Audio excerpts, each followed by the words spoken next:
Welcome back, guys. We are the Voice of the Broken. I am Chris. I am Deadeye Two Tongues. And we are a podcast that is dedicating to men's mental health, showing the struggles and overcoming those struggles to a successful life. I know this podcast airs on the To Be Better channel, as this is a sub podcast that's part of the main To Be Better product. But we are creating this in a way that we are trying to reach men and help women understand their men a little bit better. And what we do here is read emails. So if this is your first time watching a Voice of the Broken content, we hope that you find some sort of value here. All right, let's read this email. This one is called A Different POV.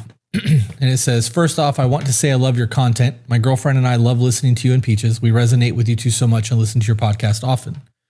Now, to get into it. First off, I've never truly acknowledged that I had any true mental health issues. I just thought I was dealing with life. That everyone deals with some sort of just bad shit in their life, and that I was no different. However, it wasn't until I met my person, my other half, who literally broke down my fortress one brick at a time to make me realize and acknowledge that I needed and had been through some shit.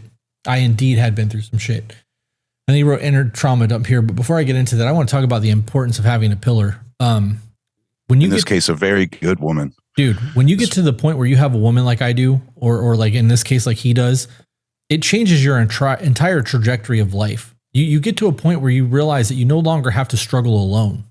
We get so used to just bottling up and like hiding our insecurities and all of the things that is the ugly in our life, because people don't want to hear that shit, that we become like a overfilled bottle and eventually we fucking explode.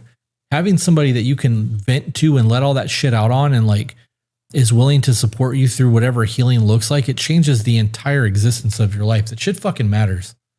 Yeah, absolutely. It's hard to find that click, man. It really is. 37 years old. I've been through plenty of relationships where I thought it was the one, and here I am. All right. He says, let me give you a rough timeline of my life, as I have been calling my trauma coaster. First off, I wonder what his soundtrack is for the trauma coaster. What do you think it is? I don't know. Mine would be Suicidal Tendencies, though. Jesus Christ, dude. That's like, that was quick.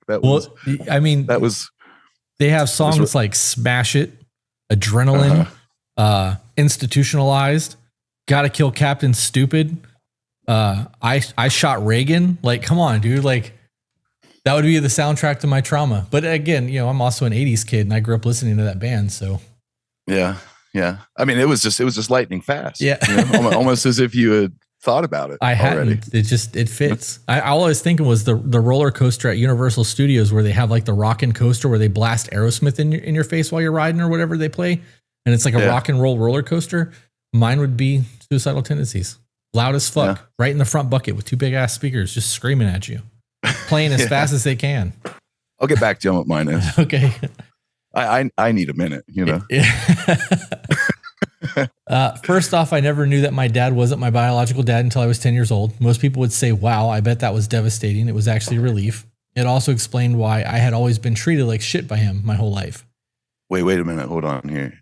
As someone that had a biological father living 30 minutes away, who was my boogeyman growing up, he's saying that it's a relief. Or I can't imagine someone looking at me saying, by the way, that's not your dad. Like this guy that all my life, it was my brothers and sisters, they had the same dad, but not me, which did a number. But if I was convinced that was my dad, and then 10 years into that, it was like, by the way, are you shitting me? Holy shit, bro. Talk about a bomb going off. Yeah. Well, he said it was a relief. I mean, I guess in your case too, you said it was your boogeyman. It would be a relief for you as well, wouldn't it? I don't know. I don't know. Oof. Yeah. All right. He said, I've always been treated like shit by him my whole life. I've always been a fat kid, and he always made sure I knew that. If I had a snack cake, he made sure to remind me to not eat them all. And if I wanted a glass of chocolate milk, he would make sure to remind me that there should be milk in it, not just powder, because he knows how much I just have to have sugar. Okay, before I move on, this is gonna piss off a whole lot of people, but I'm gonna say this full chest. And if you guys want to unfollow me because of it, that's fine. If you want to hate the podcast because of what I'm about to say, I'm okay with it, because I stand by what I'm about to say. Drum roll. If you have an obese child, that's child abuse, and you're the one that's abusing them. Right? Like, that's a you problem, not a them problem. It is your fucking responsibility to make sure that your kids have nutritious food and that they are taking care of their bodies. Mm-hmm. So and a complete lack of discipline on the parental aspect. Right. If you're lacking in that department, what else are you doing? Like how many other facets of their life are you fucking up?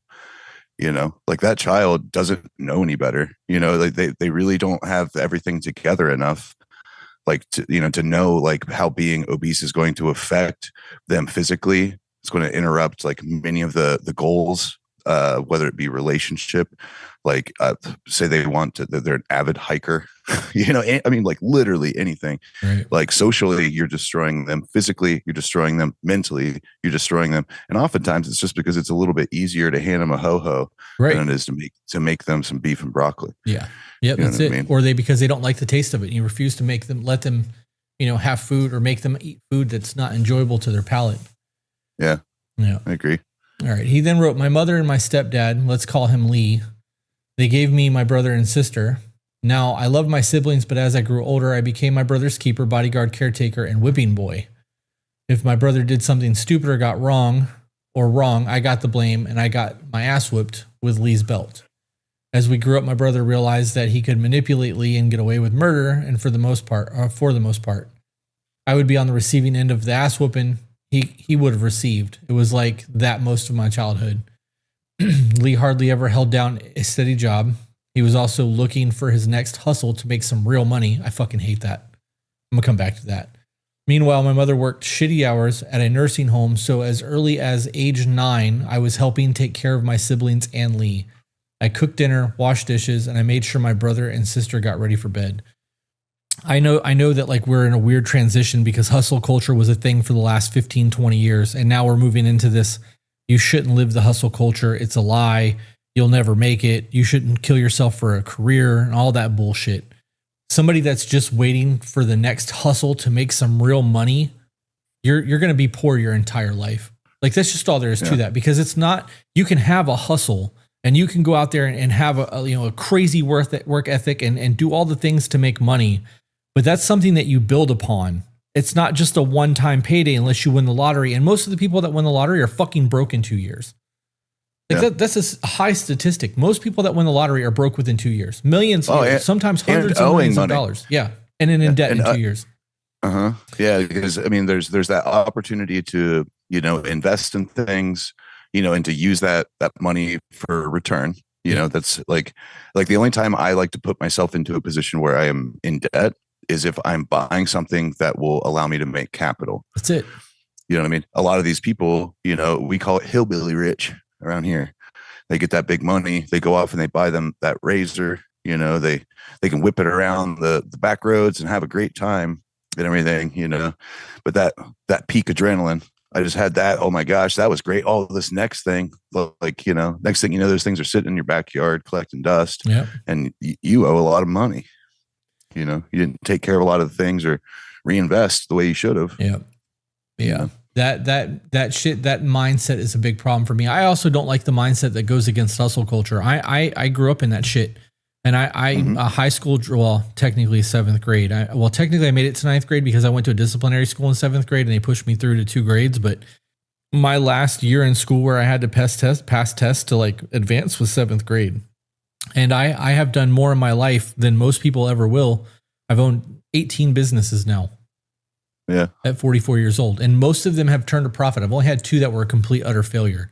But that's the hustle culture. I'm willing to work for 15, 16 hours a day to make sure that I can get to where I want to go, because now I don't have to do that. But I did this shit when I was younger, so I don't have to worry about it now. This whole make some real money mindset, like the hustle aspect, the way that was worded is a huge problem for me. I mean, I'm a tattoo artist, bro. If anyone understands the hustle, Right. Well, but just as well as I do that in the tattoo industry, if you really do the work, you can pull 6 figures a year. It's not hard to make 6 figures. Absolutely. And it's been like that for 10 or 15 years now. It's not like some new thing where the money's inflated and you can make that kind of money.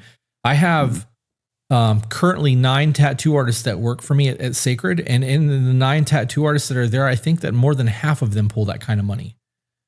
And all they got to do is do the social media thing, be polite to the client, and fucking turn out decent tattoos. They don't even have to be good. They just need to fucking be passable as a tattoo.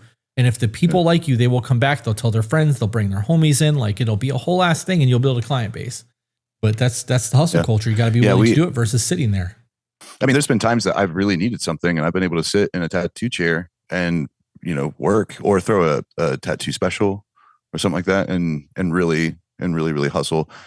The hustle culture is not bad. I could see a negative connotation, being a hustler.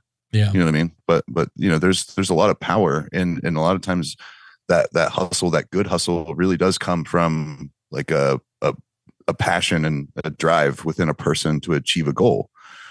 So yeah, I agree with you. Yeah. All right. He says, now back to my 10th birthday when I found out that Lee wasn't my dad. I was so excited and relieved that I wasn't his blood. So I asked my mother who my biological father was. Sadly, my mother didn't know. She said it was one guy. She was pretty sure it was him. Well, after testing 5 guys, no one came back as my father. So that was awesome to know. I was a bastard son of an unknown dude. Damn. Oh man, what does that make you think about your mama? Right? I was thinking the same shit. 5 guys and none of them. Right. Hey, sorry, I'm not to the writer of this email. No shade, man. Like, it's our job to cue in on these subject matters, and there could be other people listening who are in the same boat. That's heavy. Yeah. That's heavy. The way you look at your mom, that's like a defilement. That's a that one, especially around 10, maybe you understand a little bit of the birds and the bees. Yeah. It starts to all make sense that maybe your mom was a little bit on the promiscuous side, especially 5. Damn. Well, and it's important to recognize too that women do listen to this podcast, even though it's geared towards men. And if that's the case, this is one more reason to make sure that you're not fucking running around. Like could you imagine being that woman having to be like, I don't know, and then see your son get 5 DNA tests and none of them be right? Like that would, I'm assuming that would have been a huge fucking crush to her mental state. That's a lot all the way around. And a snowball, because that as time goes on, I mean, we'll see if he eventually finds out who his real father is. But man, if he doesn't at this point, he's just had the ability, just nothing but time to think on that since he was 10. Yeah. He said trying to find out who my biological father was made Lee mad. His mistreatment and verbal abuse escalated into physical abuse, especially once I was told in my teenage years because of football and testosterone. I was strong and I knew it. It gave me confidence to defy him.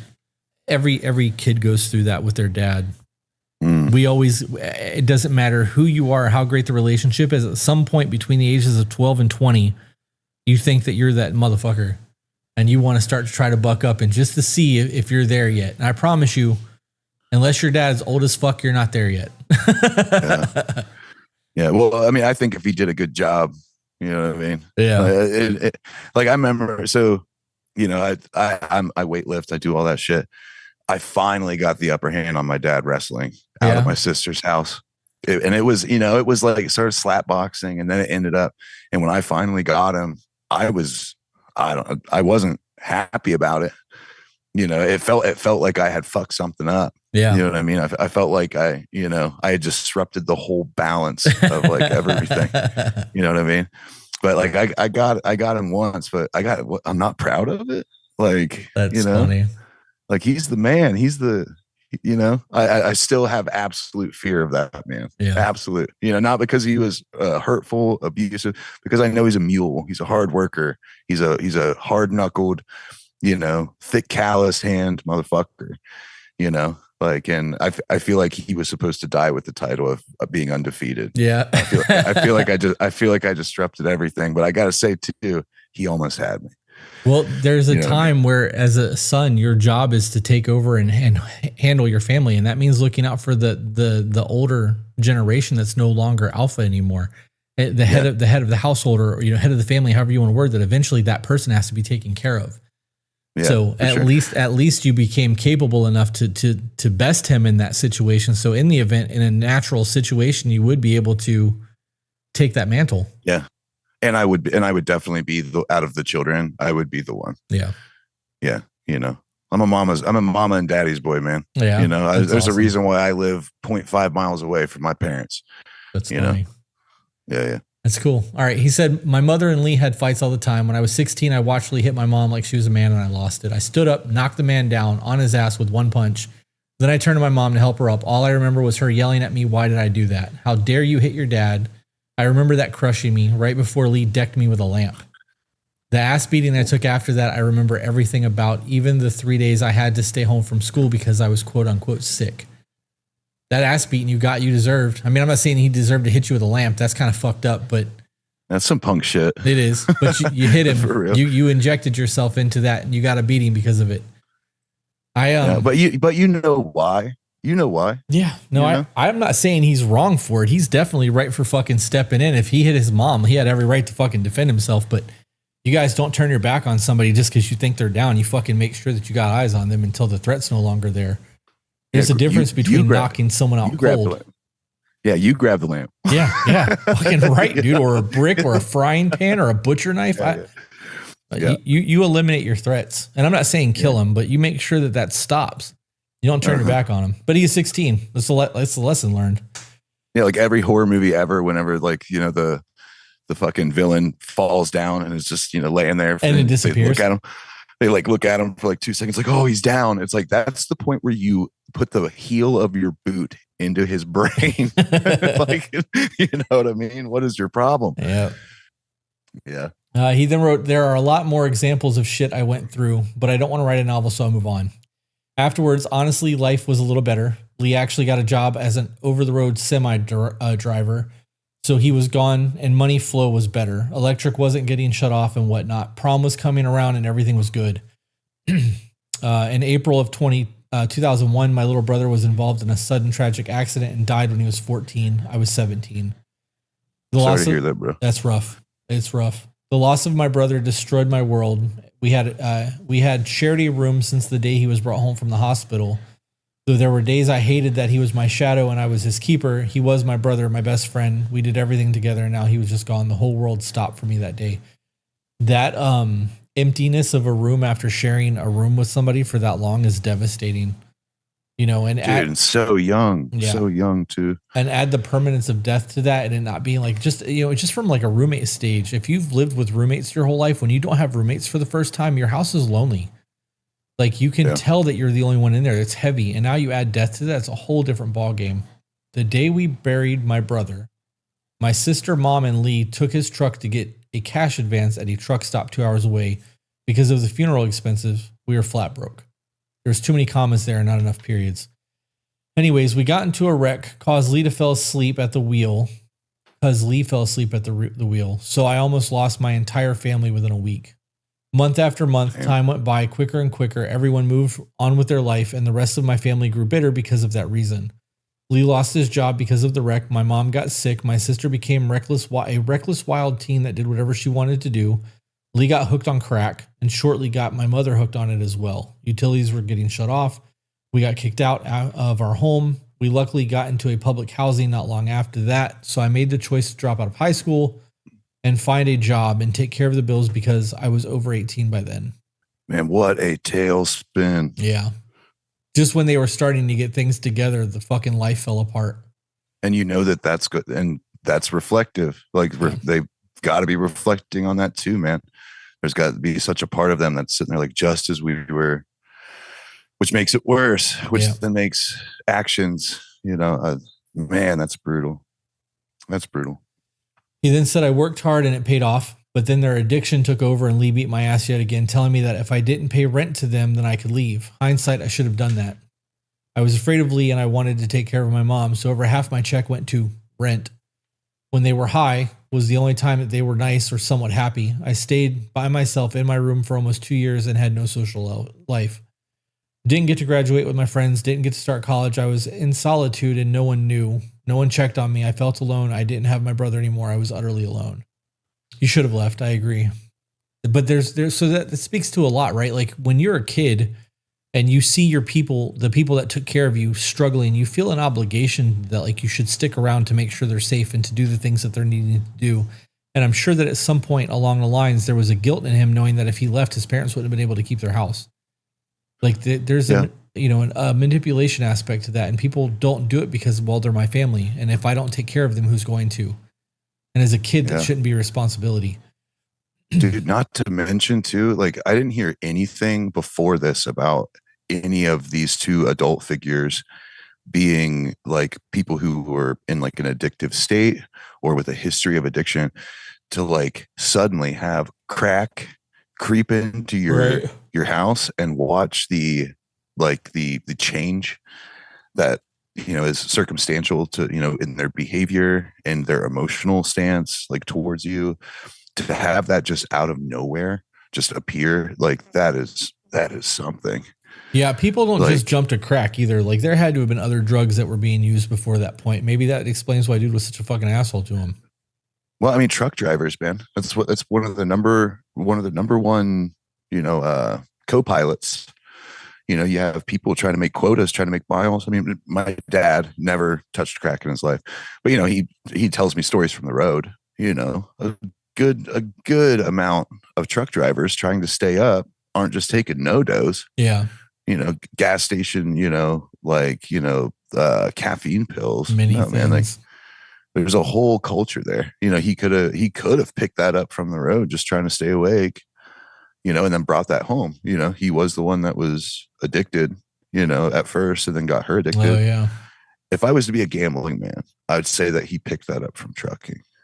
All right. So then he goes to say, then something great happened. I got fired. Lee wasn't happy. And yes, I may have intentionally got myself fired. I knew I needed out, and that was my only choice. I made a desperate call to the only friend that I felt I still had before he went to graduate school to help me get my GED so I can get right into college. Just as I started that journey right around my 21st birthday, I landed in the hospital, almost died from food poisoning, but I took the GED test the week before it happened and passed. I enrolled myself into the college and even moved on campus after almost dying, and now being free from Lee in that prison, I thought this was a new beginning. That's when I met the mother of my children. Looking back and knowing that hindsight is always 20/20, I was just desperate and lonely. She was the first person that ever pursued me. I was completely infatuated with her, thinking I was in love. LOL. Yeah. I was so naive, blind to the fiesta of red flags that surrounded this woman. She said all the right. Man, I thought for a second when he's like, I thought it was, I met the mother of my children. She pursued me, and then it's like all the red. Oh man, man. All right. She said all the right things. She wanted me, quote unquote. So enter dramatic drum roll here. After just 6 weeks of being together, we got married. 4 months later, she was pregnant with my first son. I dropped out of college to work, provide for my son, and now my wife, who told me that she wanted to be a stay-at-home mom and she wouldn't accept anything less. Sadly, 2 months before my son was born, my mother passed away due to respiratory arrest. Once my son was here, I was working as a dishwasher and a baker in a local restaurant. No matter how many hours I got, it just never seemed like enough for her. When I would come home, she would give me my son and go to bed. I would stay up and feed him and put him to bed. There's the whole idea of being a stay-at-home mom. There's so many people out there that think that when the husband gets home that they just need to immediately take care of the kid and like the mom gets a break because the mom has been dealing with the children all day long and the dad hasn't been there, so they need time. What really needs to happen is the mom needs to treat her day job as a stay-at-home mom as a job, and the dad treats it as a job, and when they get home, they co-parent together. Yeah. And you spend time the way that you would no differently than if the kid was at school and the mom had a job. I don't understand why this is so fucking hard for people. It's not babysitting. You're parenting. You decided to have a kid. You got to raise the fucking child, not pass it off because you don't want to deal with it anymore. He said, I made so many promises to my son that he would always know how much I loved him, that he would never experience the shit I had to go through. He would never go out. He would never go without or know what it was like to live in a home with no electricity or water. I worked hard and started working at McDonald's and worked my way up to management. My wife at the time weaponized sex against me. We were married for 7 years. For almost 4 of those years, I wasn't even allowed to cuddle her because I was a disgusting pervert for wanting to have sex with my wife. I'd have left. Yeah, no shit. He said one time we actually had sex during those 4 years resulted in my second son. I was thrilled to be a dad again. I found out she was pregnant at the same time I found out she was planning on leaving me after we got back from my family's sponsored vacation. I saw a pregnancy's test in the hotel trash can, and she looked at me and said, yes, it's right. Look what you did to me. I was going to leave you. Now I'm stuck with you because I let you touch me one more time. Thanks for ruining my life. Wow. What is the point in even being together? I don't understand that. That's insane to me. Yeah, that digs, man. Because I let you touch me again. What did she expect? Yeah. Why was she even there? The real question is it his? Right? If she's that miserable, I wonder if he got a DNA test on the second son. I would 100% be getting a DNA test. This whole situation though, like we say on the podcast constantly that people are in relationships with people that they don't like. Like I truly believe that people are married and fucking hate their person. And then I read shit like this and it just confirms it. Like there's no love there, bro. Like it's just ugliness. Oh, it's very real. You see it all the time. You see it all the time. Some people are just fucking happy being miserable, as weird as that sounds. Yeah. You know, they're used to it's comfortable because that's what they're used to.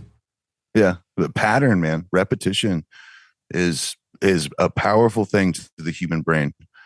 You know, breaking a pattern is terrifying to quite a few people because you can rely on something, you can put your bet on it.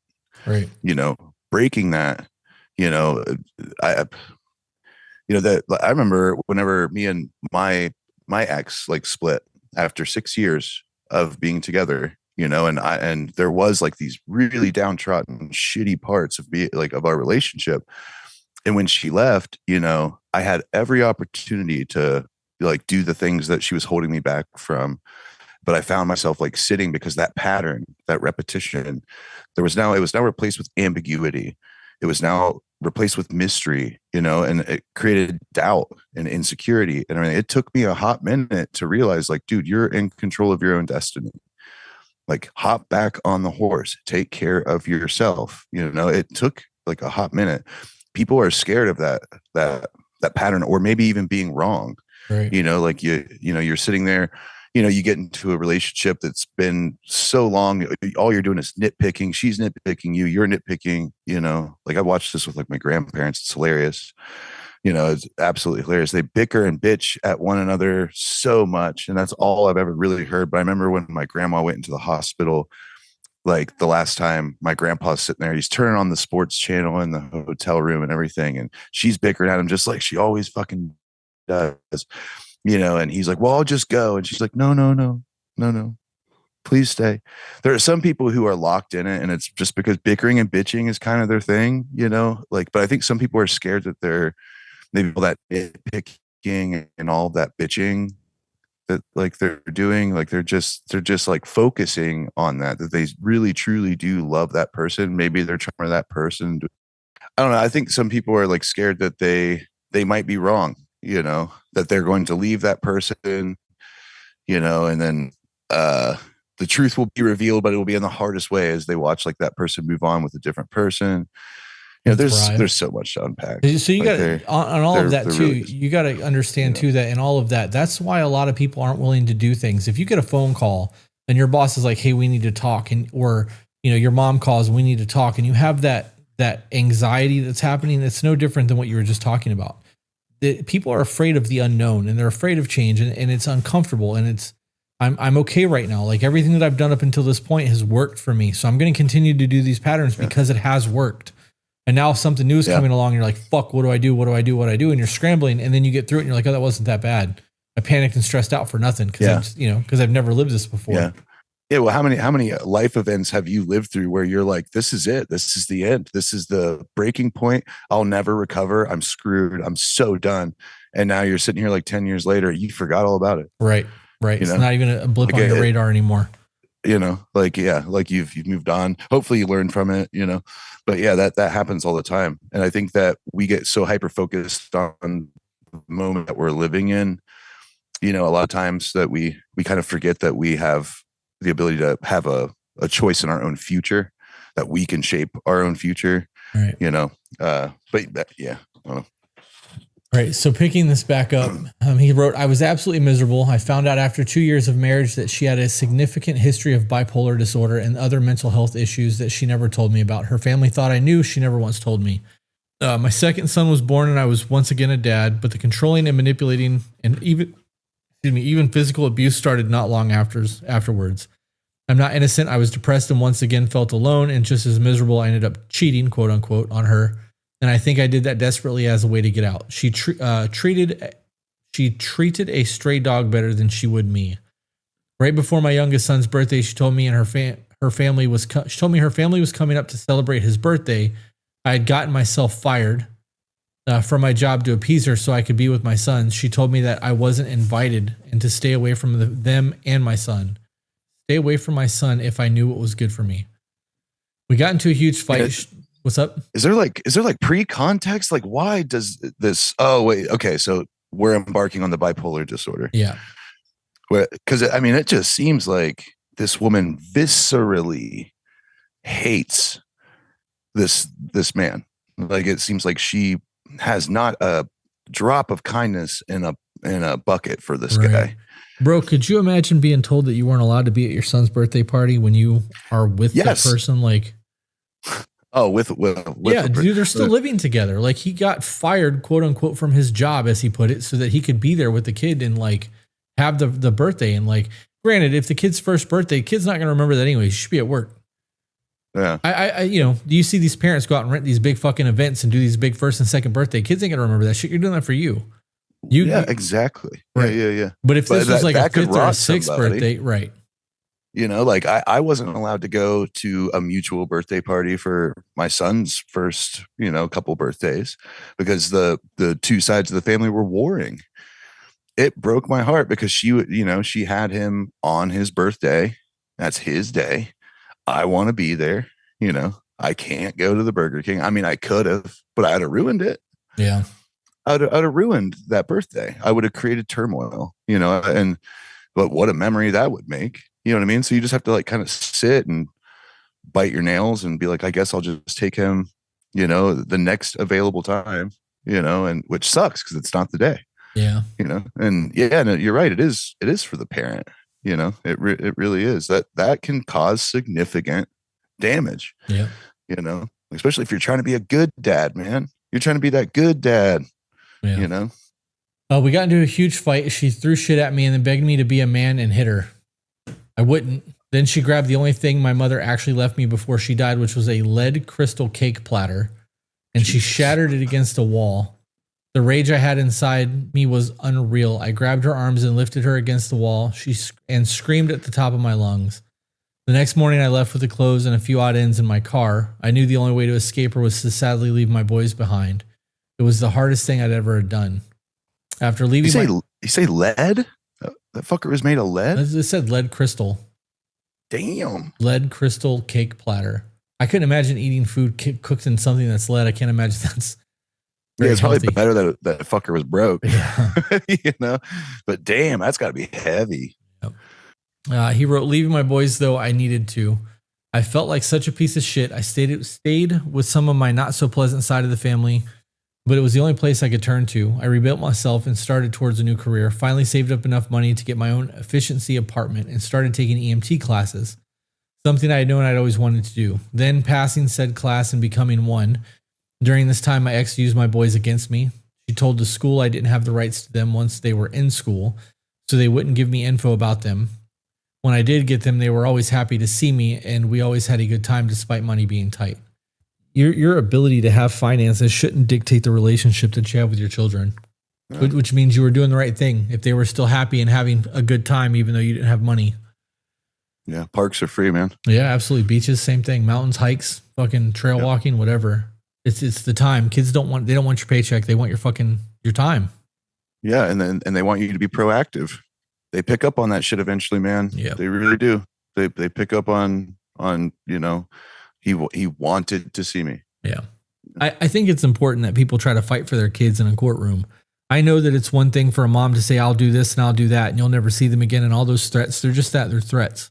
Until a judge says one way or the other, it's the fear of the unknown. It's exactly what I was talking about earlier. You know how many men don't go to court for their children and don't try to fight because of all the threats the woman makes, and they're afraid of what if. And if I can just make her happy, at least I'll have this little bit. Because what if she can't actually take the kids away from me and I never see them again? Like, that fear is fucking real for men. Oh, it's real, but I can't help but feel like it's galvanized by bad behavior. Absolutely. Like, why would you go fearful, into court unless you were doing some dirtbaggy bullshit? So because we've seen other men lose everything, dude, the amount of people that I know who have actually fought for their kids and like ended up with, 14 hours a week with them, or, one day a month supervised because the mom made threats or saying that they were violent or whatever. And like, I know these people, and some of these people are the biggest I don't want to call them pussies because that's abrasive and kind of mean, but they're very soft. They're very gentle, kind. They are not the aggressive, violent people because I know them. But because the woman made a police report saying that they were getting threatened or violent, now when the court goes, there's documented abuse or documented threats of violence, and now there's a monster being made there. And, you know, I was scared for my life, judge. Like, it doesn't take much for a woman to really manipulate the court system. The upside is there's a lot of states now going 50-50, and you have to prove the father or the mother unfit to get 100% custody, which in cases like this, it's a great thing. But in cases where you have somebody who's actually a piece of shit parent, it's really fucking hard to prove them unfit. And the unfit, you know, how do you even define that? Because there's no legal statute that says unfit. If they don't have a job and can't afford to feed them, does that make them an unfit parent? In my opinions, yeah, because you got to fucking eat to survive. If their water and power is constantly getting shut off and you live somewhere where it gets cold, is that unfit? In my opinion, yeah. Judge may not see it that way. Well, they could take it to a hotel or they could go stay at a relative's. They can make it work. Like, you know what I mean? So the laws are I guess what I was getting at, like, you know, with being fearful is like, if you're doing things, you know, you like, it's easy to prove, like, you know, like I'll tell them that you're a drug addict. Well, because you can't fucking piss clean. Right. You know, because like on your visitations, I've documented the past like 4 times that you're supposed to see them and you didn't. You know, that's more what I'm getting at. The painting a man into the picture of a monster, like, yeah, that's terrifying. You know, that's scary. And oftentimes society will lean into that, you know, evidence or not, like 100%. Yeah. So, I mean, I get what you're saying. You know, I just wish more men would fight. Yeah. Same. You know, I wish more men would get up the gusto and, you know, like put the kids first, you know, as opposed to the consequence that may happen, you know. Right. Well, even with a civil case, dude, it's not hard to pass a drug test. People do it for employment all the time. Yeah. And you know you're going to get a court date way before you get your court date. So it'd be really fucking easy to pass a drug test, especially if the only thing you got in your system is cannabis. Like this, but that's the whole thing too. The problem is that comes down to the fear of the unknown. Well, she says that I yell and scream, and there's a video of me one night where she attacked me and turned her camera on afterwards and has me fucking freaking out screaming. Like, yeah, that looks really bad. But, you know, that comes down to controlling your emotions in the moment and making sure that you're a well-regulated person. And if you've got kids, you need to be that anyways, because your kids are going to see that. There's a whole lot to talk about in that. That's a whole ass episode. Yeah. Mm-hmm. Anyways, he said, after the back and forth post-divorce and custody issues, I finally started making better money being an EMT. My ex started having more and more mental breaks, and I found out that she was keeping the boys out of school because of her paranoia. Long story short, I ended up taking her to court, and I was granted full custody of my kids, which in Ohio is rare to see. There you go, man. Fucking good for you. He's an Ohio boy. Yep. Is it really that hard up there? Oh yeah, man.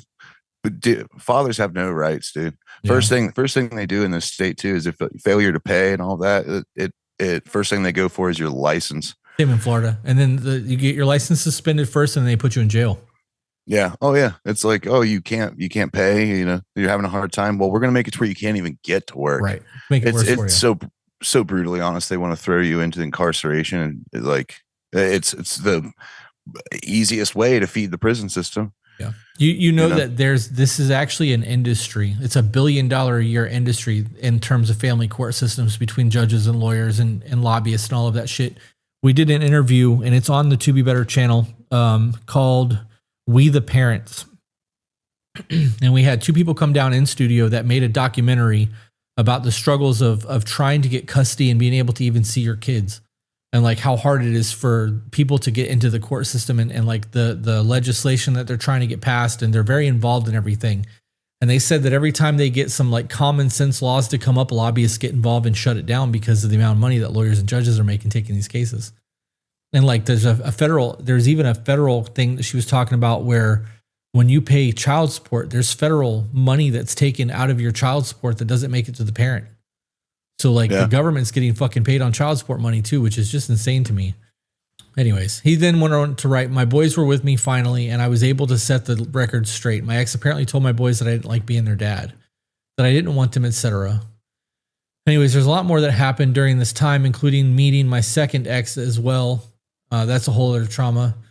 Sadly, there is so much more I could tell you, from being bullied through most of my life for being fat, to women literally laughing and making me a brunt end of a joke because I was the nice guy, and constantly feeling like a failure as a father to my sons due to the negative self-talk. I would love to be able to tell you more, but I just don't want to overwhelm you or have you all read for hours. I still struggle every day. However, I'm trying, and I want to be at a place where I can say I'm at peace and happy with myself. I have submitted to you a lot of my story. After rereading it, I realized it's a huge trauma dump. So since you have read the bulk of the story, let me tell you where I am now. Hey, we did it. Hopefully. I hope so too, but Okay. it sounds like someone listened to the previous episodes. Yeah, we're at page 7 of 11, so we're getting there. Let's see. I have had 2 failed, miserable, and loveless marriages. I have worked dead-end jobs before finding my passion in the career I love, EMS. I have 2 boys that are practically grown men now. My oldest is 19 and is graduating this year. My youngest is 16 and going to be a junior. I came from a very poor family, and I have worked my ass off to finally get to a point of being lower middle class. I've always been the responsible one, the mature one, the caretaker of everyone. Before I move on past this, dude, the fact that your kids are graduating and you've had them like most of their adult life now, like their late teen life or whatever, and they're doing well is huge. That's a win. Regardless of Notice what he called them too, full-grown men. Yeah. Not little shits. Doesn't sound like they have like a story that's traumatic. Right. I think we both understand, the fact he can say, they're full grown men. That's an honor and a privilege that you get through good parenting, and yeah. That's a huge part of my first book is the difference between boys, males, and men. I take that man thing as a badge of honor. And I don't think that everybody has the right to call themselves that. So I would take that as an accomplishment. There's a victory there. I broke this down as a premise to where I am now. I have had 2 failed marriages because I settled for women that I thought I deserved. I did whatever they wanted, even at the sacrifice of everything, anything and everything. I may have wanted. They used me. I was the only income because of that. It's because of what men do. Everything was my fault, despite literally doing everything they wanted and then some. I was never enough. What I did for them was never enough. I would let them beat me down to feeling like I was nothing. I wasn't worthy of love unless I provided for them, even at my own expense, especially with my mental health. That whole because that's what men do. Our job is to protect, provide, and lead, and not everybody's worthy of your protection, your provision, or your leadership. You guys have to find a woman that is worthy of what you're bringing to the table and is willing to treat you as an equal. And if you don't have that, fucking move on. You can be all of those things by yourself. You can lead a great life. You can provide for yourself. You can protect your family, your kids, whatever. And you can do that shit by yourself. You don't need a stand-in. And if your person is not making your life better and bringing you value, you're with the wrong fucking person. It's just all there is to that shit. Do you think it's a possible thing to be happy, truly happy alone? Yes. Yes, I do. I think that loneliness is okay, let me ask you this. If you had never met another human being, let's say that you were just poofed into existence at the ripe age of 18, you had a grown body, and you were the only person on a planet, and you had never met another human being or knew anything other than you existed, would you be lonely? Or would you even know what lonely was? It's a very good question. I think that naturally, do I have nature all around me? Absolutely. Well, then I would notice that, the cardinals, they mate, they carry on, they have, their whole system that they go by, look at these deer over there running around, like there's a male and a female version of them. I think that I would have an inclining that more than likely something's very off. Right. But without the years and years of knowing that there's other people to communicate with and like showing up, maybe I would just be a peaceful observer of everything around me. But I think that there would definitely be like a longing. Right. Well, because you'd be the only one. You would know that there's something out there that's missing, but you wouldn't be able to define it as loneliness because you wouldn't have known what that companionship felt like. Now, right. And because I've never had something to covet, because I've never had, I've never seen, a female, and been in awe and, imagine being the only human on earth and in walks a woman of any shape, size, or, or whatever, whatever sexuality you're into as a man, just another human being would be a lot, that would be mind blowing. And of course that would become your ultimate fixation, is trying to, but I think up until that point, if you didn't know it was possible to have conversation, I think that you would just be a peaceful observer, but I think a part of you would know you could be happier just based off the world around you. There's definitely a difference between being alone and having the feeling of loneliness. And the feeling of loneliness is something completely separate. I think that you can choose to live your life in solitude and not have a partner or a lover and still find community and compassion in others and your own little tribe or whatever it is that you need to do to feel fulfilled. And I think that you would get everything that you needed to get from the people that you choose to have in your life minus sex, unless you find a booty call. And I truly believe that, because I've done the alone thing. And, I really found out who I was when I no longer had to cater to the emotional needs or wants of another human being. And I got to learn about the things that make me happy and the things that fill my cup. And then when I was able to meet my wife, I knew what I wanted and what made me happy. And I wasn't willing to sacrifice that again. And having that understanding propelled me into where I am now. I mean, I've been in relationships where I was just as lonely as I was being alone. Yeah. You can be a room of 100 of your closest people and feel like that. Yeah, absolutely. But that speaks to depression. Right. Yeah. And trauma, like after being shot, I had a completely different understanding of the world around me, and all of these people who were staples within my life and everything, trying to like bolster me up, like, reminding me on a daily basis, like, well, you're the strongest person I know. You're Superman. The more they said that, the more I felt disconnected from them. Because I'm like, I need you to like be here in my moment of weakness. Right. I don't need you to build up a falsehood that I am this strong, like armor clad person. I need you to be there and listen to me being broke. I'm destroyed right now. Like, I'm not this strong person. Just because I lived doesn't mean I'm living. I'm broken. I am crushed right now. And that was all I was getting, was people, yes menning me over and over again. And it created a divide. It pushed those people away. What I needed was people to confide with, like maybe emote the same kind of way. Like, let me, like, give me your perspective. What's the lowest you've ever been? I needed that. I needed that communion. Instead, it was just constant putting up on a pedestal, and which didn't work for me. Right. And isolated me, and so did sink me further and further into like depression. And made me introvert rather than extrovert. That isolates you away from everybody else that should be there to help you while you're healing. Like, that is an isolating thing, because they're picking you up so high and they're not giving you the opportunity to voice what you're going through. Yeah. Yeah, it's rough, dude. So he found her, my missing piece, the other part of my soul that I knew was out there. She came into my life unexpectedly and randomly. She was beautifully broken. And with that said, I was able to see what was underneath. We have been together for a while, learning each other and wanting to improve on the mistakes of past relationships. We are so open with each other, so open that she finally helped me to see how much trauma I had been holding on to for years. She tore my walls down brick by brick, carefully and with so much love and patience. I finally agreed to her recommendation of going to therapy. Good. Therapy is not a bad thing, guys. If you go to Home Depot to buy tools because you need to get the job done, why not go to therapy to get the tools to get the job done? He said, I've discovered... You use that a lot. Because tell me that's not the most manly way to explain therapy. What, Home Depot? Yeah. Because therapy doesn't... I get it. It doesn't fix you. You can hire a contractor to build you a house, but you don't know how to build a house. And if you have the idea of how to build a house and you don't have the tools to build the house, you got to go get the fucking tools. And if you know you have trauma and you know you need to get the trauma fixed, you got to go to somebody that can give you the tools to point you in the right direction to fix your fucking trauma. Therapy, I love this. It's so well thought. Therapy is the Home Depot of mental health. That's what's up. No, I'm just saying, I love how that's like something you fucking honed in. Dude, I was going to make a t-shirt that said something along the lines of that and sell it, but I was afraid I was going to get sued by Home Depot. So I didn't. I'm pretty sure you just have to change within 7% of like logo integrity. Yeah. I don't know. Like the Rolling Stones, for example, is the most notorious for like hitting people for copyright infringement of like logos and stuff like that.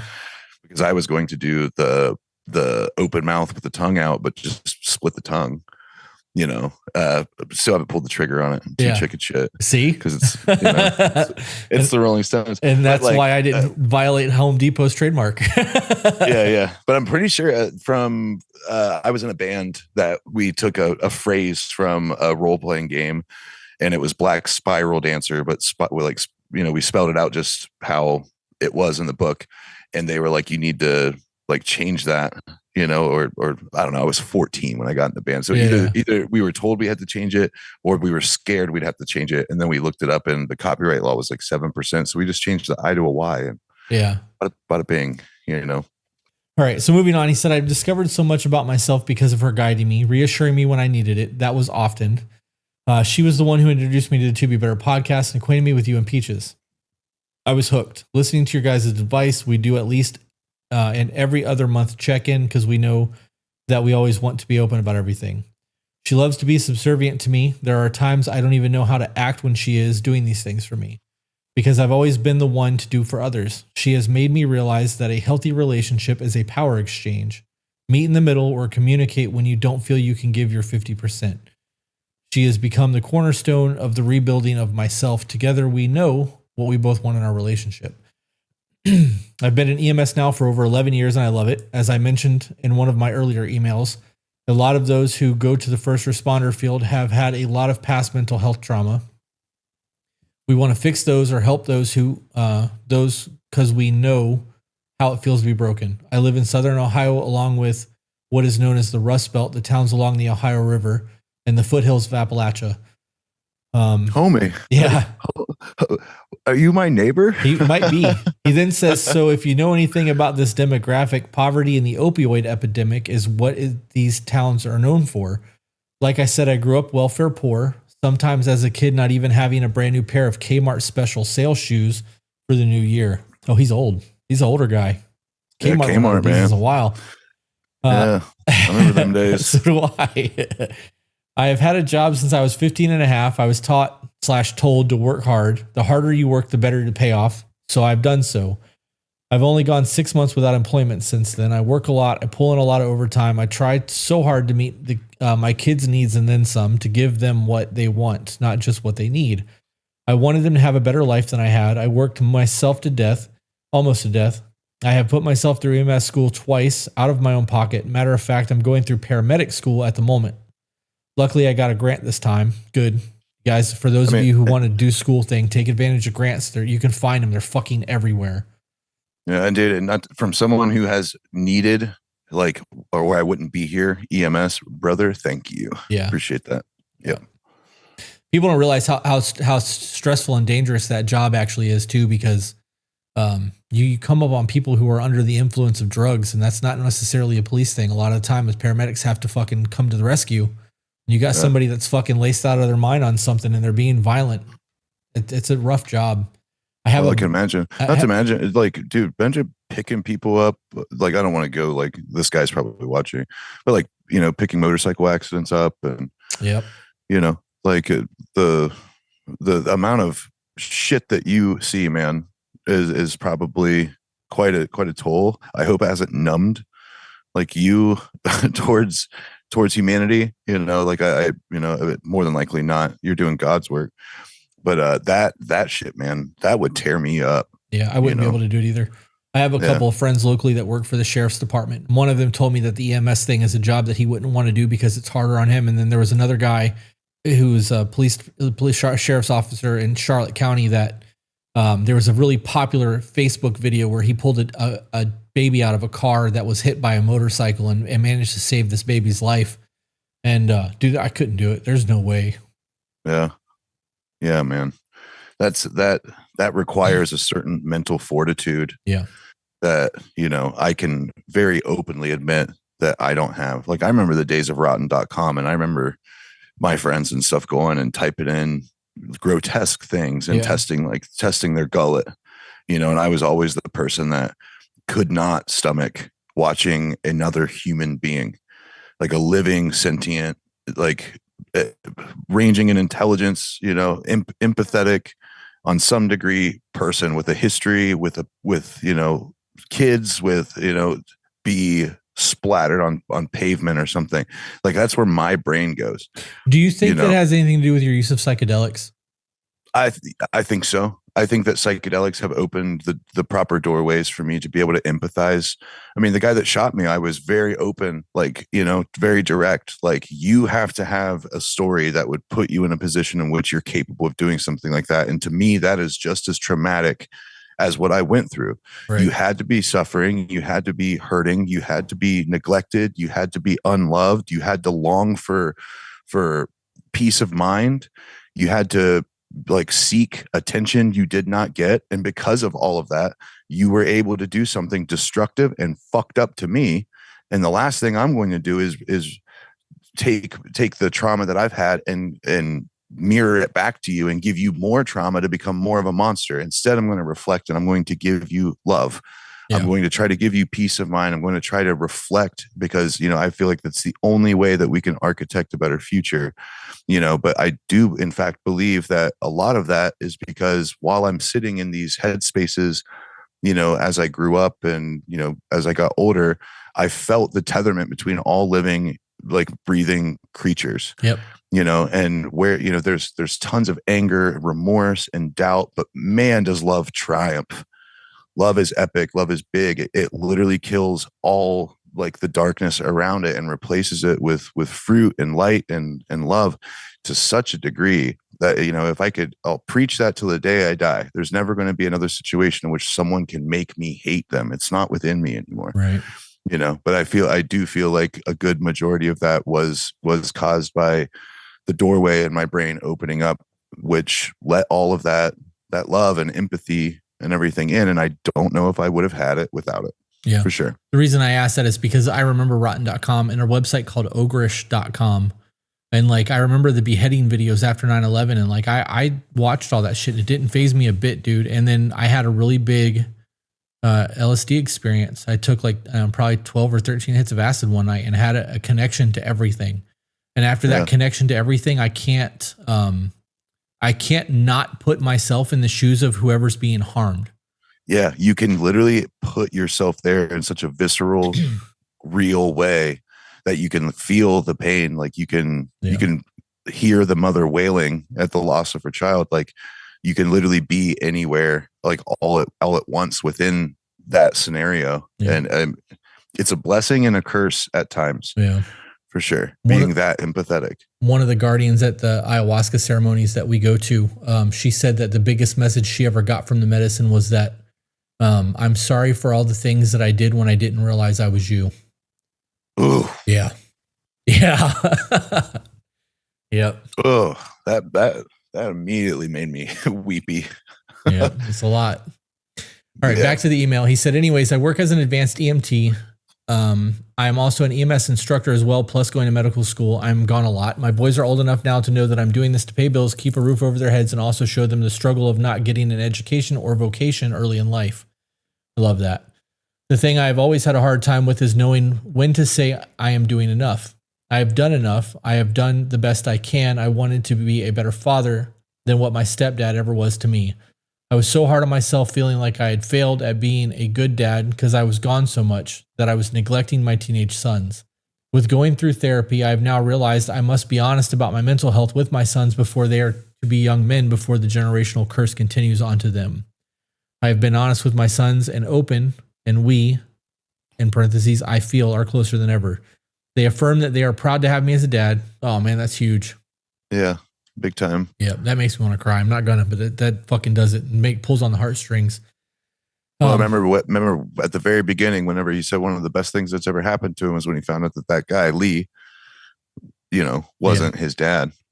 Becoming the parental figure you always wanted, bro. Yeah, yeah. They say that's you grow into the adult that you needed when you were a child. They see the sacrifices I made that they would have never once felt like they went without or unloved. With that being said, I now can take a step back and say I am doing a good job and have done a good job as a father. I have my demons. I have my negative self-talk. I am my own worst critic. I set the bar high for everything. Therapy has shown me that I do this to survive. The fight or flight instinct that if I do more than what is expected, then I will have earned my keep. My health sucks. I've been a fat guy my whole life. My largest was 500 pounds. I'm currently 455. Not a lot, but a start. I'm currently working on my health because I have changed my thinking about it. That's how you have to do it. Diets don't work. You have to make a life change. Yeah. And that starts with your brain. It sounds like he's got discipline in every facet. Except for eating. And it sounds like it bothers you a lot. It's real hard to get into the gym, to break that space, that headspace that allows you to be that level of miserable in your body. If you can muster up, it sounds like your last frontier, man. Like it really does. And thank you for sharing the positive buildup, but this reoccurring theme of you not being happy. It is difficult, but it's not the most difficult thing. It sounds like you've been through so much worse. Now you just got to challenge yourself. Yeah. Like portion control, so small little things, man. Once you see a difference, once you watch that first pound shed, once you can actually see the trajectory of your choices are starting to shed off some of that weight, I feel like maybe that's like the last frontier, man. I think this dude would be fucking elated if he could just get that shit under control.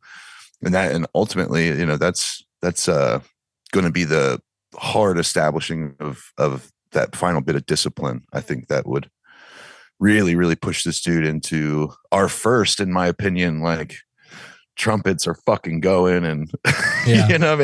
This guy sounds like he really revolutionized his happiness and got to a better place. I'd really like to see you challenge that last frontier, man. Yeah. I'd like, maybe a future email where you're winning in that front. Yeah. So when it comes to weight loss, my biggest advice to people is remember that you didn't get fat overnight. You have been big. He said he's been fat his entire life. So if you've been as big as you've been your entire fucking life and you've always struggled with your weight, it's been your entire life. It's not you're not going to be, 200 pounds in 2 weeks. You got to start by changing your mind, changing your eating habits, and then going to the gym. And as somebody who's 450 pounds, walking into the gym is fucking daunting. There is an anxious there. There's people are going to be looking at me. Look at this fat guy. You're going to see all the people in there who are in really good shape and blah, blah, blah, blah. You have to realize you can be one of those people in really good shape. Bro, everybody started there, whether they were big or skinny. And like nobody ever talks about little guys who struggle to put on weight. They fucking get picked on just as much as the big guys do. If you're in the gym and you're doing the thing, everyone that's in there is doing the exact same thing you are. And it's the harder question being the skinny guy, man, because like everyone knows that it's the basic biology of it. You consume less, you're more active, you lose weight. Skinny dudes can sit there and put time, effort, energy, and calories in, and their metabolism's just too high. Yep. Or like that's a tough space to be too. It is. Yeah, that's the number one question I get when it comes to fitness is how to put on muscle. Yeah. And it's always from the skinny guys, man. It really is. And a lot of that comes down to malnourishment as well. There's a whole lot that goes into that. So if you're somebody that is in a weight loss journey, just fucking start taking the steps. And if you don't want to eat clean right away, just start going to the gym. You don't have to go do cardio. Just go fucking start moving some weight and establish like a routine of going. And once you've got that, I'm going to be there every morning at 8 a.m. and every morning you walk in there at 8 a.m. in 5-6 months and you step on a scale, you're going to see a very big difference in yourself, even without changing your diet, because you're doing more than what you were before. And the muscle, the way that you carry muscle changes the way that your body synthesizes protein. So like you will create major changes in yourself, but it fucking takes time. It's not going to happen overnight. And there's no magic pill.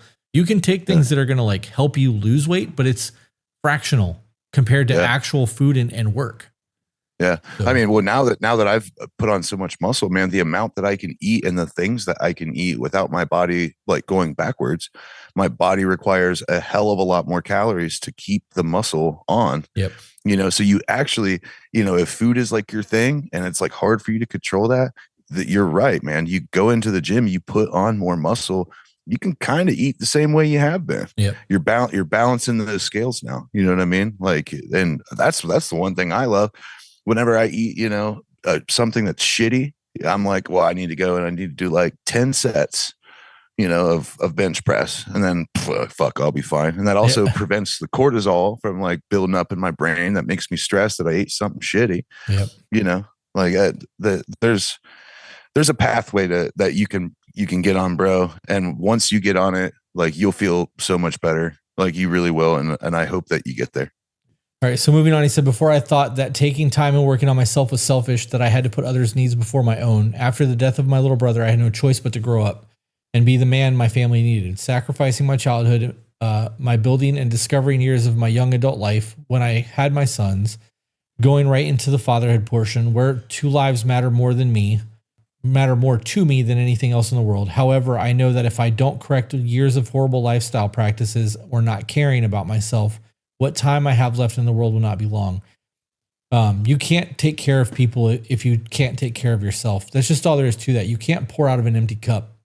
In the end, I have learned that I need to see what I have accomplished, that it's okay to be vulnerable, to deal with the pain and the betrayal of those who you trusted, to still protect and guide you. It can be done. I know I still have so fucking much work to do. So much trauma and shit I need to work out and deal with. I refuse to be a statistic or another one of those men that looks at the wrong end of a barrel. Pride and denial only sends you spiraling further down in life. We as men need to stand and face our own faults. They never go away despite how much we ignore them. I am fortunate to have someone in my corner that sees the real me, even when I didn't know who the real me was. I, for the first time in my life, feel valued and appreciated. I see my self-worth. I want to see even more. I want to stand in the mirror and be proud of the fucking man that I am. Ooh. Right. Listen to that gusto. Yeah, man. I fucking love that. Own your life, dude. I want to work on improving that man so my hopefully future wife will enjoy a long and loving life with me. We all fall. We all fail. We all have demons. We all struggle. We all make sacrifices. The most important thing is we are not alone. Not anymore. Thanks to voices like you, Chris. Let it out, man. You No, I'm good. I'm at a point now since my ayahuasca ceremonies that I can cry and just keep going. Like I don't ugly cry anymore. I cry in ceremony. Like the last weekend that we were in, I sobbed the entire fucking night, Friday night. From like the time I went into the medicine until like, I don't know, 3:00 in the morning. I was an emotional fucking mess. But like, I'm able to just process this now and keep going. It's crazy. I'm never going to be one that says the two words ugly and cry in conjunction. Yeah? Nah. Fuck that. If you'd have seen it, is ugly crying. You got snot bubbles coming. Like it's so not a pleasant sight. What, bro? that is the raw dog shit. That is letting it out, man. Yeah. That like half the time I'm listening to these, I'm like waiting for it. I'm like, I could use a good fucking cry right now. I really could. I only got one tear duct that works. Bring it on. I'll cry twice as hard to make up for the He wrote, manning the fuck up needed to have a new approach. And I believe that's what you are trying to do with this podcast / community is a great start to changing them old ways of thinking of being a man. Regardless if you read this or if it gets put on the show, I just wanted to extend my thanks, plus declare that I am honestly, for the first time in my life, proud of the man I am. That's good, man. That's good. It's good to hear. You know that there's so many men that go through life that never get that. Uh-huh. What's that old saying that the only time a man gets flowers is at his funeral? At his funeral. Yeah. Yep. People don't understand, like, that's something that a lot of men crave. Ladies, if you've never told your man that you're proud of him, look at him in the eye and tell him you're proud of him. And give him a reason why. And it doesn't even have to be a big reason. Just give him a reason. Tell him he's a good fucking dad, or that you recognize his efforts. And see what it does to him. Shit's like electric in a bottle, man. Dude, it's so much. Yeah, you could tell me all sorts of things, but man, the moment someone tells me, like, because it's weird how much I dig around for that within myself. Yeah, dude. And I'm like, and I could be looking at something incredible I just did, the coolest song I ever made, the most awesome video I've ever put out, but like I'm still like lacking in that ability to look inward and be like, good job, dude. Yeah. Really good. When somebody else gives me that, especially whenever the tone of voice and everything, like really, it's not like just some half-hearted shit. It's like some real, I'm proud of you. Like, I mean, it makes me weep. Yeah. I'm like, yeah, I like try to play it cool. I'm like, yep. Yep. Yep. Oh, thanks. Oh, holy shit. When my mom's calling and I like dip around, the side of the building and just, like I'm just losing it. You know what I mean? Like it really is gas for the engine, man. Yeah. It means a lot, especially if it's something that we haven't heard before. We're doing everything that we can. I think it's more than just knowing that somebody's cheerleading for you and recognizing your efforts. It's that somebody actually sees you, right? Yeah. Like there's a real validation in somebody being to the point of actually having that proud moment for you. Yeah. It's a lot. Yeah. We're an hour. The only thing the thing I wish he would have said just now, one thing he said, he said, I hope my soon to be wife. I really wish that he knew, he came in with the same confidence and was like, my soon to be wife. Yeah. Like I wish he would have hit it with that, you know. I wonder what Like, the holdup is on that. I wonder if I don't it's know. time or money or what makes that a thing. Or maybe just respecting her choice or whatever. Maybe he's just, you know, like he's very, very much so aware that, you know, he doesn't want to put that on her or something. But I wish he came at it with that confidence that he knew that this was his future. It sounds like he does. Yeah. Sounds, you know, and we, you know, in the typing and everything. But I wish that I got slapped with that confidence that this guy, he knew she was the one. Because I long for that feeling too, you know. Yeah. You'll get there, man. Yeah, in time. I'm good. I'm working on me. Thanks for being here with me today, dude. I know that like last week we didn't record and things are a little behind in my life as a fucking shit show right now with everything that we've got going on. But you're texting me and asking me if we were going to be recording this, holding an accountability to me that I otherwise would not have had, because had you not texted me yesterday or the day before and asked about today, I wouldn't have recorded this week. I would have waited until next week when I didn't have as much going on so that I could sit down and really focus on the emails. But knowing this is like a gym partner, knowing that you're going to be there at 8 a.m. makes me have to be here at 8 a.m. So it's making me do the thing. So I will be the swift kick in the ass, my friend. Yeah. But let me also put this out there. I know that the show is like this email. I'm so happy that we both get to walk away smiling. I know that in the future, there's going to be some that leave us fucking truly train wrecked. Yep. That make us walk away like hurting, and that ambiguity of going into a show where you're like, that's why like yesterday I kind of asked you, I was like, do you ever pre-read these? Like I'm wondering, like, you know, like which props, you know, you have every ability to, and I like that you go into it just as blind as I am, except you have two eyes. But you know, like the fact that we go into this, like I know it's super weighty, you know, and it's hard to kind of keep the broad shoulder stance and bear the Atlas, you know, feeling, you know. But I feel like what we do here and the ability to converse and to talk about all this stuff and give our insight. Like I said, I've had people come in and comment, you know, on social media and say, hey man, you didn't know it, but like, you know, you really helped me out today. Like, you know, and that it gives you the vibe that you're truly being a champion for people out there. Yeah. So, you know, I picked up on maybe, you know, you were feeling a little plunkish. Yeah. I just got a lot going on, man. And it's easier to take the downtime than to put yourself in a position where you're going to have to carry the weight of this. And shout out to Zach and Jenny. They handle all of our email screening. And they go through and remove some of the really triggering trauma shit. And they clean the emails up to the point that they're legible sometimes. And like, you know, there's a 70-page email that's waiting on us that I think that I want to try to tackle after Costa Rica, not before. But we have a really good community around here, and it's not just us that's carrying it. Like other people have to read these emails, and it's a lot for everyone involved. So thanks to the team. Yeah, truly. And Zach, hey, thanks for helping us with our social media and getting everything up and running. Yeah, I don't know. It feels very family-ish. Dude, we built a fucking tribe. I got a whole community behind me. Like, yeah. It's really moving to see all that, man. Like it truly is.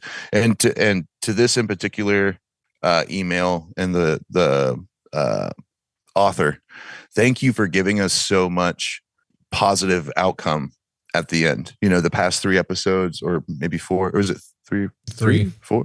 The past 3 episodes, that was like the struggle, is that we essentially, we got kind of trauma dumped, you know, and which is fine. You know, that's what we're here for. But, you know, hearing the revelation, like the light at the end of the tunnel, and hearing all the constructive, you know, positivity that like comes out of these horrible situations truly is like the best way to end an episode. Like it truly is. It doesn't just like leave you, you know, like, damn, you know, feeling kind of brutalized and like more at a loss than you were. So thank you for that. You know, and if we can get future emails, you know, to be more reminiscent of this guy, not saying any of them that we've read in the past were bad. The last 3 that I got that we read together were the ones that didn't have a big story at the end. When I've put out the call for emails, I've always stated I want your success story at the end of your hardship, because that's the point of this, dude. We've all struggled. And if you've struggled and made it out the other end and you found purpose, or you no longer want to eliminate yourself, or whatever the situation is, the things that brought you to that point is going to help other people who are still struggling. And that's what we need. We need a community of people that are willing to do the work and help others and lift them up and tell the stories. And there is a light at the end of the tunnel. And if you do the work, you will have a better outcome. Like, that's just all there is to all of this. Yeah. So, we're truly all piggybacking, you know, and giving each other like leg and hand up. Yeah. You know, so those important, you know, positive revelations at the end are definitely the best way to end an episode. And thank you so much, my friend, for writing in and sending us that email. Sorry for the trauma you've been through, but it sounds like you're on the right track, man. Get in the gym, get your head on straight. Absolutely. You know, take care. It sounds like it's the last challenge that you have. And I think once you get there, man, you're going to fucking kill it. You already are killing it, but you're going to double kill it, you know, flawless victory, bro. Yeah. You know? Yeah. All right, guys. Thanks for tuning in, and we will see you on the next one. Yeah, absolutely. Quit bitching. Get to fixing. Love y'all.